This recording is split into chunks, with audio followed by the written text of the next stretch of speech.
Kuri mikro mukaba muri kumwe na Chantal Nahimana aho ngiye kubaganiriza ku kiganiro kivuga yuko ukungene abanyafrika bakenye. Uyu munsi nkaba nagiriye ibakwe kandi yo gushika tukabonana n'umu visionnaire ariwe Imurenza muri Kibonob aho nshaka ko ambwira igituma Afrika ikenye. Reka rero tumuhe akaryo atwidondore yongere aramutse abariko baradukurikirana. Karibu cyane. Ndabaramukije abariko baradukurikirana.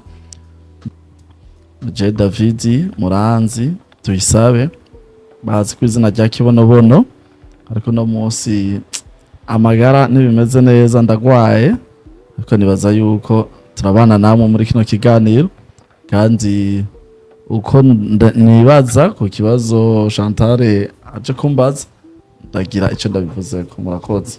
Ego ubushize twarayaze byinshi bijanye n'ikibonobono aho tuyagiye byinshi cyane ikibonobono ingene caje ibintu bikorwamwo. Ubu naho twaba dufise inyota yo kumubaza igituma Afrika ikenye. Ni kweri ki Afrika ikenye? Bo ico kibazo kweri kukimbajije wahisemwo kukimbaza.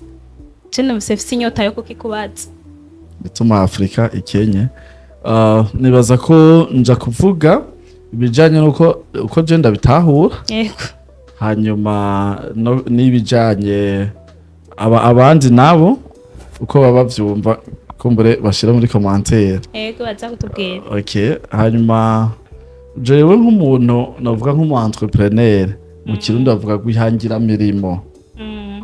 Ikibazo nk'ico ndafise ico mba ndakibonako ico no kivugako kubera umuntu kugira ngo abe umu entrepreneur nuko haba hari ikibazo aho aherereye, hanyuma ico kibazo rero akibonye akaca yiga no n'ingene cokemuka. Rero nk'ubu uvuze ati kuri ki Afrika ikenye nuko wemeza yuko muri Afrika hariho ubukene. Muri ico gihe rero ikibazo cyamaze kuhaba, umu entrepreneur aca arondera ubwa mbere. Ego nabonye hariho ubukene. Ubu bukene bwatewe niki? Nazo karico kibazo umbajije. Ego numvise inyota yo kwikubaza. Ati numvise mfise inyota yo kukimbaza. Ego.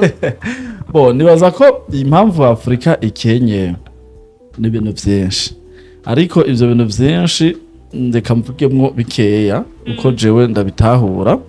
Nibaza yuko ikintu ca mbere catumye Afrika ikena ni kahise kayo. Kahise kayo, muri kahise ka Afrika yarahuye n'ivyo twokwita ibibazo, kubera turiko turaraba muri kahise ka Afrika yarigeze kuba itunze cyane gose ku buryo yarimo n'abagwizatunga bakomeye. Yarigeze kuba yiyubatse mu bijanye n'ubwami canke ifise ibihugu bikomeye. Ugiye kuraba nk'ubwami bwa Egiputa n'ubwami abantu benshi bazi ko bwa bwami bukomeye buri mu ncabwenge, bubatse n'ibintu wanashaka gushika uno munsi bitangaza isi, harimwo ziriya piramide izo bita piramide za Cheops na Mykonos. Abahora baja hariya muri Egiputa baravuga ko n'ubu izo piramide zihari kandi ko ivyazo biyobeye. Eka noneho ugiye no kuraba mu bitabo vya kahise, ukaraba nk'igitabo ca Ndoramana ca Bibiliya kivuga ivy'Imana, barerekana yuko ubwami bwa Egiputa bwari ubwami bukomeye cyane buteye imbere. Ariko Egiputa yari muri Afrika. Hanyuma ariho ubundi bwami nubwo batavuga ko cyane ni Royaume du Mali, ubwami bwa Mali, aho hariho umugwizatunga wa mbere gushikana n'ubu isi yemera ko yari umugwizatunga. Ubwo bita hariho abakunda kumwita Mansa Musa. Hari n'abandi bamwita Kanka Musa. yari royaume de monomotapa canke mwene motapa. Ugiye kuraba Mansa Musa canke Kanka Musa bavuga ko yari umugwiza tunga akomeye cyane, yari afise zahabu, diyama, ubutunzi burenze. Uwo yari umunyafrika. Ariko haciye haza abandi bantu bitwa abazungu, niko babise mu Kirundi, baje bavuye mu bihugu bashika bakoze ikintu twita colonisation, ubukoroni mu Kirundi. Rero Afrika ikenye kubera yahuye n'ubukoroni, kuko ubukoroni bwari bufise ibintu byabuherekeje kugira ngo bukomere. Novuga nk'ubu nk'ikintu gikomeye ca mbere cabaye kibi kuri Afrika bitumana n'ubu ikenye, ni religion, imyizerere. Imyizerere ya Afrika ni kimwe mu bintu byabaye bibi cyane kwiterambere canke kwiterambere rya Afrika. Gute imyizerere, uko abazungu baje kwigisha ibintu bijanye no gutahura Imana, bwa mbere bageze muri Afrika, abirabura bari bafise imana zabo basenga. Na mu Burundi hariho imana twasenga duciye kwitwa Kiranga, kandi yari imana twari tuyizi ko ari imana rugira byose, ko ari imana irema, ko ari imana itanga abana, twari tuyizi nk'imana nziza cyane. Kiranga nawe yafatwa novuga nk'ubu novuga nk'akarero nk'ujya kwa pasiteri, kuko Kiranga niwe umuntu yatura ibibazo, hanyuma Kiranga gaheza akabishikana ku mana. Ariko abazungu bashitse bo baje bazanye iyindi mana, kandi nabo nyene ntiyari imana yiwabo, yari imana y'ubwoko bwabo bita abayahudi. Abayahudi canke abayuda. Iyo mana rero bamaze kwituzanira muri Afrika, baciye basaba yuko abanyafrika bovavanura na zirya zindi mana zabo. Muri ico gihe rero barakoresha n'inkoni, barakoresheje inguvu kugira ngo barekane n'ivyo bintu, kugira ngo bashire mu ngiro ivyabo. Rero ugiye kuraba iyo mana twavuga yitwa ko ari y'abazungu, uno munsi muri Afrika niyo isengwa n'abantu benshi. Ariko ugiye kuraba fata jewe nk'igice ndimwo, wewe urumuki jewe uri umuyisilamu canke uri umukristo? Okay, nanje ndi umukristo. Ugiye kuraba rero nka twebwe mu bakristo, ivy'iyo mana tubihurizako, umwe wese usanga bitahura uku, undi akabitahura uku, undi akabitahura kuriya, undi akabitahura kuriya. Wowe bitahura gute? Je ndabitahura gute? Nivyo rero nja kukubwira. Canke kugira ndakubwira uko je ndabitahura, wewe imana uyitiki? Imana kuri wewe ni iki? Ariko je nakubajije. Oya nawe mbwira, je ndakubwira uko ndavyumva. Imana ntigira byose. Rugira byose. Nta kintu ushobora byose, nico kimwe. Kibirengeye.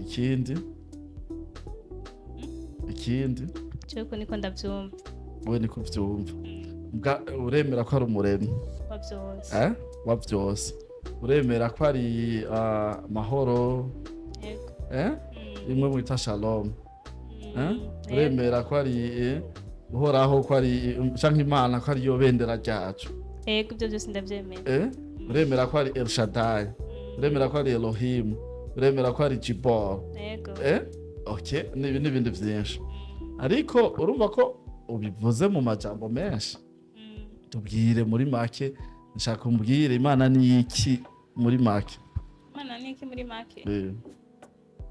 Ntaco banze mbwire ndakubwira. Okay. Je nk'ubu kuri jewe, cyese nshobora kuvuga nk'ubu mbajije ngo Imana ni iki, ngoce ndakubwira ngo nibi, ivyo byose we watondaguye. Uko bwanje je Imana n'urukundo. Imana n'urukundo. Kuko ivyo byose wavuze, urukundo rurabishobora. ahari urukundo iremwa rirakunda, ahari urukundo byose birakunda. Rero je Imana uko ndayitahura ko abantu benshi bazi yuko Imana iyo uriko uravuga Imana baca babona uruntu rw'urugabo runini rushaje rufise imvi rufise n'ubwanwa bwera rwambaye urukanzu rurerure rwera bimwe tubona amafilme rutagira iyo rugarukira. Ari umuntu yumvise Imana acabona iyo image automatiquement yinjira muri we, sivyo? Ariko Imana kuri jewe ariko sinzi abandi baza kutubwira muri commentaire, Imana n'urukundo. Rero ugiye kuraba uko baje rero kutwigisha abazungu baje bwa bukoroni bwabo bwaherekejwe n'ico kintu twita civilisation. Muri civilisation rero harimo religion, harimo ivyo bintu by'ijambo ry'Imana, aho bagerageza kugira ngo abantu babakure muri ivyo bita ubushenzi, ibintu nyene sinzi ngene bivuga mu Kirundi kubera ivyo bintu barimo nyene vy'ibintazi, kugira ngo bakurikire ya Mana rero baje babazaniye. Mugabo tugiye kuraba tuja gusanga nka jewe nabikuriyemwo, nagiye gusanga ivyo twigishijwe muri ivyo bintu ni bimwe mu bituma Afrika ikena. Kuko inyigisho za religion y'ijambo ry'Imana zitangwa nka hose muri Afrika, ko muragerageza kumviriza hamwe n'ahandi, gusa ari aho usanga batavyigisha gutyoye. Nasanze ari inyigisho zirema ubwoba mu bantu. Rero Afrika gukena kwayo, abanyafrika, igice kinini cy'abanyafrika barahungabanye mu mutwe, bafise ihungabana muri bo, buzuyemwo ubwoba. Buzuyemwo ubwoba. Umunyafrika aratinya. Hari umuntu bamubwiye bavuga ko yitwa Satani. Uramuzi? Satani we kuri wewe umufata nk'iki? Satani ni sekibi. Sekibi. Ikindi umugwanyizi wacu arakugwanya wowe mufiki. Ni twese sije nyene na wewe. Okay, aratugwanya dupfiki. Yesu amaze kumukura mu ijuru akamukororora hasi, shavuga ati jengiye guhangana n'abantu bawe. Yego. Okay. Urumva twumvira jalousie. Atufitiye jalousie. Mugabo twebwe turi ab'Imana. Wavuze Yesu. Abakristo twe turaba Yesu. Yego. Mugabo Satani ndumwansi wacu. None muri ico gihe igikenewe n'igiki? Nuko dutinya Satani canke nuko tugume tumutinya canke bigende gute? Selon toi. Kuri jewe. Oya nta kumutinya, ahubwo no kugwana nawe. Kugwana? Mbe ndakubaza kuri wewe mu ijambo rimwe nka kumugabanyishura ko c'Imana. Satani none n'umuntu ni sekibi impwe mumbi. Ni mwe mumbi. Ariko jewe rero suko ndabitahura. Wowe bitahura gute? Jewe ntahura yuko Satani ari mu Congereza. Satani bamwita gute? Bamwita devil. Satani ni kibi. Ikibi. Ikintu cose citwa kibi, ndagukubise ikofe, ndakwivye, ico kintu iyo act ibaye ibone bo Satani. Ico nico kibi. Gusa ngaho uri henze. Ushobora kumubita ufise impamvu nkubise muri ako kanya ubukoze kibi.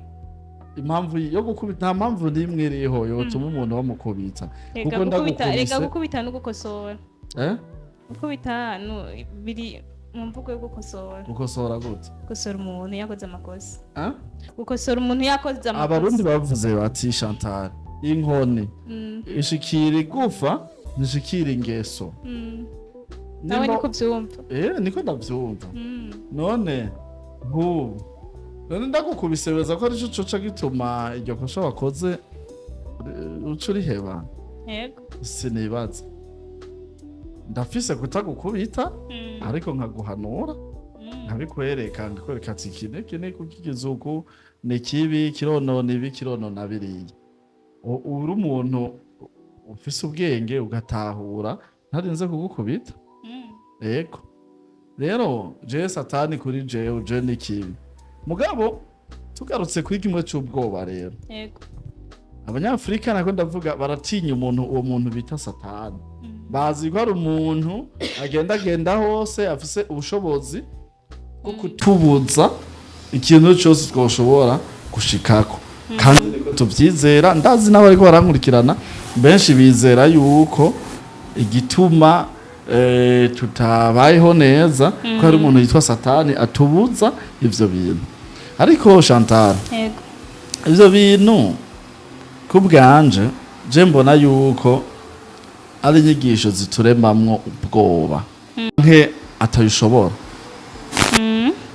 bo dufate canke nk'ubu twicaye ngaha turiko turaganira tugaca twumva bararashe ibi biganiro vyacu vyobandanya bitumbereye kwera tuca tugira ubwoba muri twebwe tugahungabana tugaca tugomba kwiruka hanyuma nk'uko we turicaranye rero nk'ubu hoce haza nk'umuntu akakubwira ati uzi n'amakuru yego David yambwiye yuko muhejeje ikiganiro aja kukugirira nabi muri wewe ntiwoca uhungabana muri wewe woca usanga n'ikiganiro naco ndagiheba n'ikiganiro woca ugiheba voilà rero kubera ko mu kubaho kwacu mu kubaho k'umunyafrika azi neza yuko afise umuntu aguma ariko aramwirukako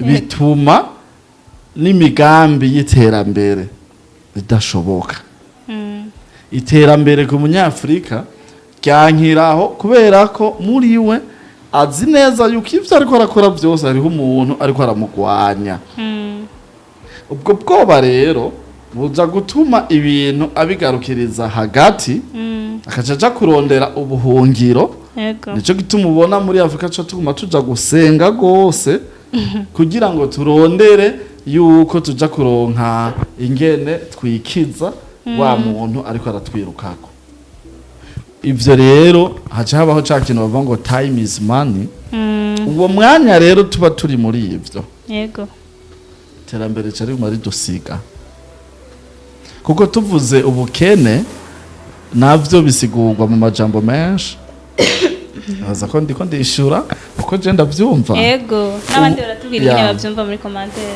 ubukene hariho gukena bakunda kuvuga gukena mu mufuko nivyo tuzi cyane kubura amahera canke kubura ibintu bifadika kuko ufise amafaranga ufise kugura ikintu cyacu cyose kiri touchable kintu cyose gifadika sivyo hariho rero niba ukindi ibindi bakunda kuvuga ubukene bwo mu mutwe gukena mu mutwe gasanga ntuteke ntufise imitekerereze myiza ntiwiyumvira neza muri make ntushobora kubona ati ko ndi muri ino situation hano ndahasohoke gute urumva ugasanga wanashaka kuko amahera aza mu gihe mu mutwe bakunda kuvuga ngo byose ni mu mutwe iyo rero ukenye mu mutwe n'amahera ntushobora kuba uyafise n'ubukene rero buri buryo bubiri hari ubukene bwo mu mutwe n'ubukene bwo mu mufuko urashobora kuba ufise ubukene bwo mu mufuko mugabo ukaba ufise ubukene mugabo mu mutwe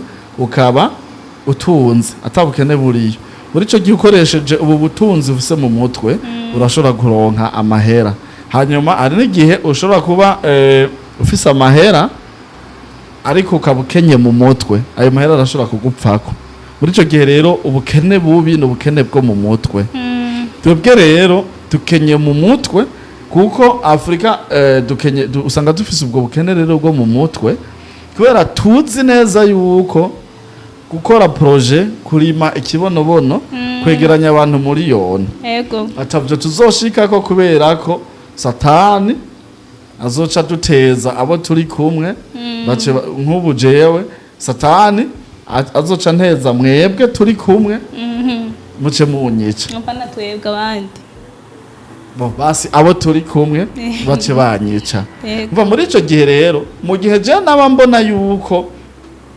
noshobora guhaguruka tuvuga ati dukore projet kibonobono izoduteza imbere mugabo muri jewe maze kwishiramo yuko satani azoca yosha abo turi kumwe bace banyica ya projet ntibigishoboka.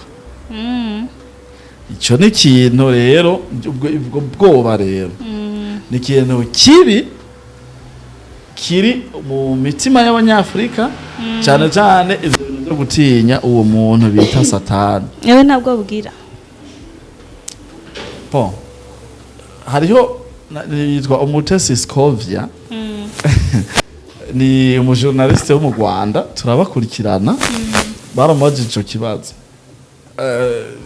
cyari gihe ca M23 hariya muri Kongo ko we yaragenda yagiye gufata amajwi amashusho yego bo amajene Scovia wewe ugira ubwoba yavuze ngo utagira ubwoba buri kijuju nawe ufise bon rero je ndafise novuga ko ndafise ubwoba ariko kuvaho ntanguye kuza ndasoma ibitabo nkurikirana ibintu nanje nibaza je sinibaje ico kibazo cyo kumbaza Kuberiki Afrika Kenya je nibajije Kuberiki iwacu dukenye nahavuye rero navoidinga ubwo bwoba jewe sintinya oya ntabwo bamfise ntabwo bamfise kuko yaba nk'ubujena nose ubwoba ibi mba narabitaye kera ivyo ndiko ndakora mba narabihevye kera muri make je ndarinda kera naramaze kubona yuko aha ku isi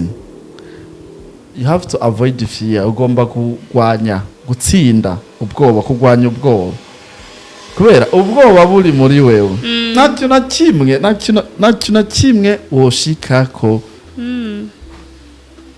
no kuvyara ni wovyara no kurongora ni worongora kugumugira ubwoba ucugumugira ubwoba ati ni narongora je nzomugaburira iki reka tubandanye n'ibindi bibazo voilà none wewe ubona buno bukene twobutuza gute nk'umu entrepreneur nk'umu entrepreneur yego ni vya bintu nakunda kubwira kugira ngo rero umu entrepreneur atore solution atore inyishu y'ikibazo agomba kubanza kubona ko ico kibazo gihari nk'ubu turabona vy'ukuri ko ubukene muri Afrika burahari rero mugabo gutora inyishu y'ikibazo banza kuraba iki kibazo cyatewe n'iki yego nk'ubu nari nakubwiye imyemerere ikindi kintu kigize kabiri kandi kibi ubwo nubwo bavuze ko butuma bavuze ko butuma dukena uburyo bwoba butumwa n'imyemerere imyemerere yacu idushira cyane cyane kasyo inyigisho amashure education novuga indero iriya ndero duhabwa ku mashure ugiye kuraba ibintu twiga ingene umwana w'umunyafrika yiga ni kimwe ivyo sinca kubiteba ko cyane mu vyotuma adatera imbere. Ikindi kintu ca gatatu mbe ndavuga ivyo bitatu gusa ni ikintu gikomeye cyane naco nyene cabaye kibi yego nkunda no kubona niyo ndiko ndavuga ivyo kibonobono abantu benshi barakunda kuntuka muri commentaire ni ikintu abazungu bakoze cyo kudutandukanya na nature nature ni kuvuga ibimera ibidukikije mugabo muri nature harimo uvuze environnement mugabo reka mvuge ibimera abazungu baradutandukanije na nature kuko basanze umuntu yirabura akoresha ivyatsi mu kwivura indwara mugabo baje bavuga ati ubwo n'ubushenzi ivyo bintu ni mubireke ni bibi bica bituma rero muri Afrika tubaho tudashobora kumenya ibishobora no kutuvura twebwe nk'ubu baratubwiye ko umukoshi ubaho sivyo urabaho mugabo baca batubwira ati umukoshi rero nka twebwe abakristo bacavuga ati umukoshi kugira ngo uhere ucuja muri Kristo ati ni Yesu niwe akuraho umukoshi sivyo mugabo ubundi arashaka kubwira ati umukoshi ufise isiga ikibonobono isige amavuta y'ikibonobono kugira umukoshi uveho. Mugabo kubera ko abazungu badutandukanije na nature batubwiye ko umubirizi uwutoye ukawuhonda ukanywa ubukoze cyaha. Rero mugabo ugiye kuraba dans la nature niho hari ibintu bidukiza, niho hari ibintu vyotuma tugira imitekerereze myiza. Dufate nk'akarorero, hariho akantu bita sezame, hariho utuntu bita sezame, utuntu tw'udutete turatubona. Hariho miere, ubuki, hani. Barakubwira yuko ufata nk'ubuki, dufate nk'umwana afata ubuki, bituma ubwonko bwiwe buba stable, bugafata ibintu byinshi. Barakubwira yuko unywa nka sezame, uhekenya sezame, canke ukarya ubuyi burimo sezame ngo tibagira burimo ingaburo, ko ubwonko buba bunini bigatuma utekereza canke wiyumvira ibintu binini. Sivyo? Yego. Ariko bo baraje baca batwereka yuko nk'ibintu vya nk'ivyo tukwiye kubireka, ahubwo tuje kugura imiti muri farumasi. Umva muri ico gihe, mu gihe umuntu ataba yemerewe gufata icyatsi iki akivange na kirya, akivange na kirya, akivange na kiriya, muga hariho ababikoresha bake n'ababikoresha igice kinini c'abanyafrika barabagwanya, bavuga ngo ni ubupfumu, ngo ni ibintu bibi. Barashobora kubwira ko nk'ibumba ushobora kurishira ahantu wavunitse bikagufasha, mugabo kandi ugasanga ukize mu mwanya muto. Jewe iwacu narigeze kubona umuntu yitwa Mbona, yari umusore bo bari bakuze cyane kuri twebwe. Ico gihe bari barakina umupira, hanyuma birashika aravunika kwera ukuguru kurahindukira kuraja inyuma, igufa riravunikamo kabiri. Mbona bamuvuriye imuhira, yavuwe uwo muntu mbere yamuvuye aracariho, yamuvuriye ku mutsinda w'igitoki, aramwunga neza, yakanda hasi. Ni kuvuga Mbona aryamye nko ngaha, uwo muntu yafata ivyatsi agakanda ngaha. Je mbere mvuze Mbona nahise na sokuru, ndabuse mushiki wanje nkurikira irigira kabiri yitwa Divine, yarigeze gucemba arakashuka. Ndibuka yuko sokuru aheruka gupfa, yapfuye vuba. Yatoye ivyatsi namba ivyo bita ngo gwiri, sinzi ibindi yavanze. Twe twabona akanda nko ngaha hasi, toyi nawa akomindurwa yitwa toyi butoyi Divine, akomindurwa nguranyisha ndababara.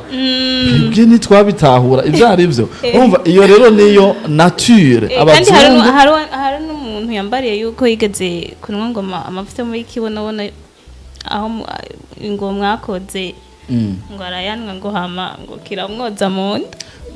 Nashoye ndumva ko gikora. Bamaze imisi ntahe tumaze imisi twegeranya kuri ibyo bintu by'Ikibonobono. Mugabo nk'ivyo uri kurabivuga cyangwa ngo oya ngo ubona ubushenzi, ngo ivyo ngo n'ubupfumu. Oya nibaza babivuga yuko ari abantu batarabigerageza. Ya myemerere yabo ivyo batwigishije ntibitwemerera gukoresha ivyo bintu. Mugabo ikibazo rero ca wibaza ku banyafrika, ni gute batubwira ko Ikibonobono ivyo gukoresha ivyo ari ubupfumu. Nk'ubuje bavuga ko ari ubupfumu. Hari umuntu w'Ingozi yigeze kuntuka kabisa, arahantuka nyene mu Kirundi, ndiko ndivugira Ikibonobono, kandi je ndakunda kuvuga ibintu je mvuga nivyo nasomye. Yego, n'ubushakashatsi. Urumva, ariko ndiko ndabisigura, yarantutse ngo ivyo byo guhenda abantu ngo imikoshi ngo ikugwaho ngo na Yesu. Ntabwo none uko urampora ubusa, no mu Rumonge vyaradushikiye, uko urampora ubusa. Wowe uvuga ko uvuga uwo Yesu kwera umuzi, none utamuzi nawo, wewe utamuzi yizera yuko Ikibonobono gikuraho uwo mukoshi. None we nawe umuzi, wewe ugumya ako gakiza kawe, mugabo uyu nawe avyizera. Ntumwinjirire kuko muri mwebwe babiri ntituzi neza uburi mukuri. Sinzi ko ngaho nahuye ndagutaho. We wizera ko Yesu ndamwemera cyane gose, cyane ivyo n'ibindi ngira tuzogaruka ikindi gihe. Yego. Ndanamwigisha namwigisha abandi n'ubu mvuye muri ivyo Kibonobono nzoje nza kwigisha abantu Yesu ubutumwa bwiza ubutumwa bwiza gospel sivyo Yego. ariko n'iryari rero tumukoresha ikindi kintu ca nyuma gituma Afrika ikenye cari ico baratandukanije na nature ntituzi ibi bintu bidukikuje ko ari ubutunzi ni tugomba kuvyinjiramo ngo tuvyexploite umengo twebwe ivyo byo muri nature ntibituraba ariko ikibabaje nuko bo bagenda bagasoroma iyo mizi bagatora ayo mababi Ikibonobono n'ibindi bakacakoramo imiti tukaca tuza kwibashorera bo bagaca baronka amafaranga hariya twebwe nako kagumana bwa bukene bwacu rero bon niko bwanje Yego. gituma je mbona Afrika ikenye ni iyo myizerere iduteramo ubwoba bwo kubona yuko umengo hariho umuntu yitwa Satani atwirukako buri munsi cyo kimwe na education batwigishije cyo kimwe nuko kunere badutandukanije nico nise nature Maratubwiye byinshi cyane bo byumva ko abandi baratubwira ngene bavyumva none ni gihimwusaba leta kugira ngo ubwo bukene bube mu gihugu oya si leta yonyene n'abarundi nawe no bikubwira je cyo novuga mujesi mu bakenye sindimo we nukenye okay ni vyiza ariko numvuge vyandi vyo muri bible kuko twe muri ariya mu bakizwa Darlene niwe yaririmbye akarimbo kavuga kari mu congereza mugabo aragashize no mu kirundi. Let the weak say I am strong. Let the poor say I am rich. Let the blind say I can see. It's what the Lord has done in me. Nibyo ati umunyantege nke navuge ngo ndakomeye umukene avuge ndatunze impumyi ivuge ati ndabona nivyo umwami yakoze. Ivyo rero twe turavyizera nk'abakizwa ngabo iyo ubizanye rero ku vyapurika ngaha ukaguma uvuga ngo ntukenye kandi ukubititse ni kuraba mbega ubwo bukene buvugwa nubuhe ubwo bunyantege nke buvugwa nubuhe okay karagaciyemwo rero uvuze ko udakenye Imana ishimwe ahubwo ufashe abandi bari mu bukene je ndemeza ko muri Afrika hariho ubukene hanyuma ico gukora nta kintu na kimwe cicariwe kitagira intuze naniwe ikindi kintu gikomeye cyane ari naco nahereye ko muri no projet abazungu baradutandukanije umva ntituri united ntituri inu ntituri mu kirundi bavuga ntitwunze ubumwe okay abarundi baradutandukanye plutôt abazungu baraduciyemwo imigwi abanyafrika rero we are disunity iyo migwi rero niyo ituma ico naco ni ikintu gikomeye cyane kuko aje haza mu mutima zimwe dusigura ico twita individualisme urumva kwikorana kubera ko wewe ndakubona nk'umwansi wanje fise ubwoba muri jewe yuko Satani aza kugukoresha bitume ivyo projet twakoranya ya mavuta y'Ikibonobono gaya kabido kagugu miliyoni 2 Kenya kabido mbona ucu yiba navise ubwoba muri jewe yuko uja kwiba amavuta tuko turakorana abantu benshi ngaha bafise ubwoba yuko bakoranye n'abandi ngo bazoca babazunguruka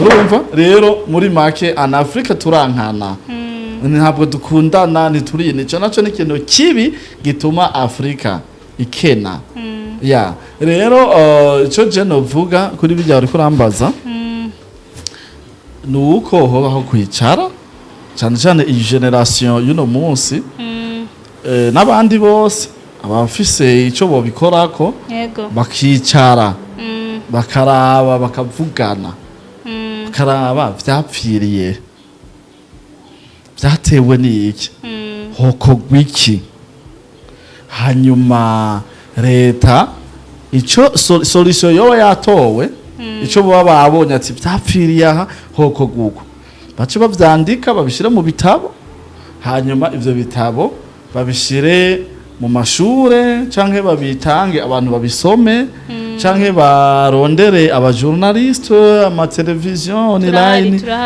babaha akazi mu bivuge abantu baje baravyumva hanyuma bibafekte muri bo kugira ngo batangure rero kugira guhindura ingendo batangure kubona yuko ko kwinuba wewe kubera je mvuka mu Rumonge uvuka mu Giteranyi imuyinga urumva ataco bimaze ahubwo yuko je nawe dushize inguvu hamwe uzoca usanga tumenye ivy'imuyinga n'ivyo mu Rumonge tukabimenyera rimwe nko mu gihe twoba tubana urugo rwacu ko goba rurimwo imikeke rukaba rurimwo n'iki inzahabu imuyinga ari inzahawe voilà mwe nico tubaziko umva ko muri ico gihe ibivuye mu kiyaga imikeke mu Rumonge iwacu izoba iriho mu rugo iwacu co kimwe na hariya izoba ihari rero hariho ni ikintu nibaza ko ngira ngo niwagaruka soma kanya tukivuge ko the power of unity ubushobozi bw'ubumwe apana ubumwe bushingiye ku majambo ya ubumwe bujana n'ibikorwa nk'ubu jewe ndemeza yuko Amerika kugira ngo itunge ibe ari igihugu cy'igihangange ni kubera yuko ari igihugu gikoraniyemwo abantu b'amoko yose amoko yose ngira ngo n'ibihugu byose bituma rero umushinwa azana ubumenyi bwiwe uriya kazana bashize hamwe baca bubaka ikintu gikomeye rero mu gihe abantu bari bunze ubumwe kandi badafise ubwoba muri bo barashobora kuca bakora ikintu gikomeye bigatuma rero ubwo bukene bava mu bukene ubwo bukene bwari buhari babuvamwo bakabaho neza ibihugu byabo bigatera imbere nimba ari mu rugo rwabo rugatera imbere nimba ari mu mashengero ishengero ryabo bigatera imbere nimba ari umugambwe wabo ugatera imbere kuko mu mugambwe umaze kwicamwo ibice kwizera ngo muzotsinda amatora ico nikiba gihari rero kwicamwo ibice nahereye mu rugo canke mu muryango niyo haje ingwara umuvyeyi akagwara kubera ko mudahuza umwe aza kuvuga tumujane kuri semuseka undi ati tumujane kuri rwakaredo undi ati tumujane ku mupfumu undi ati tumujane mu cumba c'amasengesho kubera ko nako akundere mutaba muhuza muraja kubura solution usange bibatwaye amasaha n'amasaha yari ingwara yarisigaje nk'amasaha 2 kugira apfe mugaca muharira amasaha 4 umva ko wa muntu atazoguma ari muzima rero no ngaha birasaba yuko habaho kwicara kandi apana ngo leta yonyene umuntu wese biramuraba katangura kwiyumvira ni gute twosohoka muri kino kintu nk'ubu jewe mvuze ibi ariko si ivyo baraza kutubwira muri commentaire mugabo urashobora gusanga ariya muri commentaire ariya abantu bavuze ati bijya David yavuze ntivyo undi ati nivyo undi ati nivyo tubikorere ko rero tubikorere ko gute kora mu mufuko rero zana umucango shira muri rya project Kibonobono duhere ku Kibonobono tubanze turimo Kibonobono dushore hanze amaheraze tuje twubaka inganda turime tugwize imiceri usanga aho ni nko mu gihe baba babonye ivyo navuze ko ari ivyo babonye naho ivyo navuze ko atari ivyo nabo barashobora kugira ibindi vyimviro botanga hama buke ntazobura generation iyi canke iriya ibikorera ko ugasanga biratanze inyishu nziza ica kudukura muri ca kibazo yego murakoze cyane hama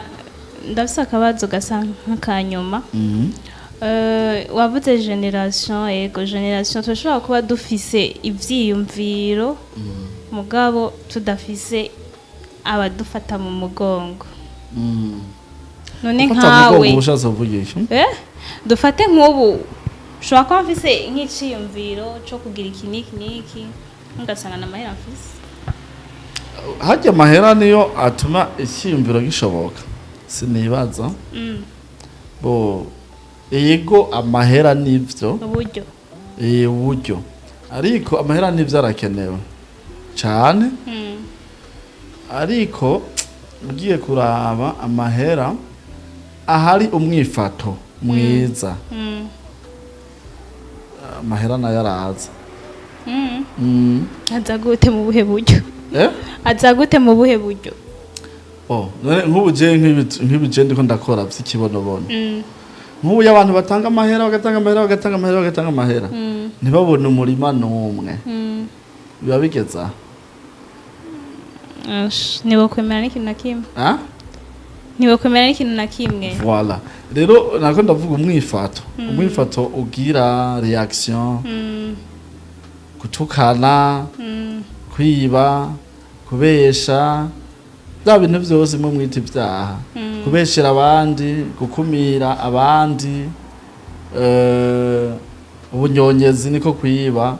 Gasanga nk'ubu batanze amahera n'ivyo urana nk'ubu abayatanga nk'amahera muri kibonobono n'abantu bari hirya no hino. Wewe igihe watanga ntiwari uzi ko cameraman zombi yatanze, sivyo?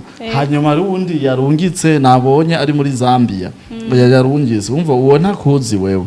Umva muri ico gihe ndashobora kuvuga ati okay, aya yo muri Zambia ndayage, Chantal ntavyo azomenya. Umva muri ico gihe rero ivyo birashobora gutuma umugambi utavansa kandi amahera yari yaje. Rero amahera yoyo nabonye iyo hariho organisation nziza naje hasi nipanga neza. Nk'umunsi tuko turabikora nk'umunsi no kwipanga neza, abantu bakabibona ivyo dukoze byose, ukabashobora kubona ati amahera yinjiye anganuku yakoze uku. Ntihabura ikibwira babitahure. Turacapanga muri informatique, bisaba ubuhinga, birafata akanya kuvyubaka. Birafata akanya kuvyubaka kandi bisaba umva nk'ayo marogiciere aba hari hana nk'ubu kibonobono media ubu iradufasha kuza turerekana bimwe n'ibindi. Abanywanye ndazi bamwe bararemye baravuga ati ego mugabo turabibona. Rero ndiko ndapambana n'ingufu zose zishoboka kugira ngo nivyo batabona ejo bazobashoboye kubibona. Nk'igihe rero bazobashobora kubibona bakavyanaliza akabona ati bino bintu rega biri seriye, abikora neza. Bo ntawe gukora neza ijana ku ijana, mugabo mu byo wakoze bakashobora kugira commentaire bakavuga ati aha hantu hakosowe, bakabona urahakosoye. Yego. Nk'ubu bakazobona bampanuye nk'iki ndagikoze, baragize commentaire kuri kati kitwokora uku ndagikoze. Kandi abantu benshi umva nuko gusaca ngo bavugire muri groupe. Muri groupe turi benshi, umva wobura message usoma. Groupe nk'ubu nca ndazugara, mugabo ntibisigura yuko tutaba dukeneye commentaire. Siga commentaire tuzironse, mugabo commentaire zije mu buryo mu mwanya uwo. Urumva mu mwanya wo mukavuga ati ikintu ndabona. Ndibuka nk'umunsi batubona tuko turasekura, acha avuga ati no David shira liste muri groupe tugura machine. Nuko gusuriya ariko arayikora byatevye gato, mugabo novuga ko gushika ku machine turefise ngamo maboko ko nta deni dufise, kandi nanamaze kubona amavutira yasohora n'itoro. Irahari vuba tuzoyikora. Umva tuzobikora. Umva nk'ico n'ikintu bampanuye mugabo ciza kigamije umugambi mwiza, sivyo? Rero impanuro nziza zose izo mugabo tutaciye dukora, apana gusoma ngo ndamubwiye iki ngo ntiyagikozo, yaraho kitaba kirashikirirwa. Haraho ushobora gusanga kitarashikirirwa, ugasanga wowe urabonye ko ico cokogwa, mugabo hariho ibindi vyibanze bikenewe. Rero nako ndavuga ivyo kuri ico waruvuze, burya amahera ahari umwifato mwiza, ahari ubumwe, amahera caza. No mu rugo ejo ukazubaka sindubaka naje ugatangura guswana na n'uwo mubakanye, nukuri ubukene buzinjira bien mu Kirundi, kuko nta kintu muzoba mugihurizako. Kare mwahora mwumvikana ati sheri tworore ingurube, urumva no munsi ntazofise babibwira. Ni hamwe azoca aja kuronka uca mubwira ati zana impera tuyarye. Umva bwa ya ngurube mwari kuyitunga ikaba mu butunzi bw'umuryango, none wumva habayo ubukene. Nivyo rero karero tubashimire, mwakoze cyane kuduha umwanya. Nizere yuko nitwabakenera ubundi ikindi gihe ndizera neza ko nzoduha akanya jewe naremeye ndi ngaha nta passport mfise nta laissez-passer mfise yotuma nsohoka kubera ndacapambana n'umugambi w'ikibonobono kugeza mbonye nzoruhuka ariko mbonye abantu 5,000 barara bariye mu kibonobono. Nakaye kajambo kanyuma wobwira abariko baradukurikirana?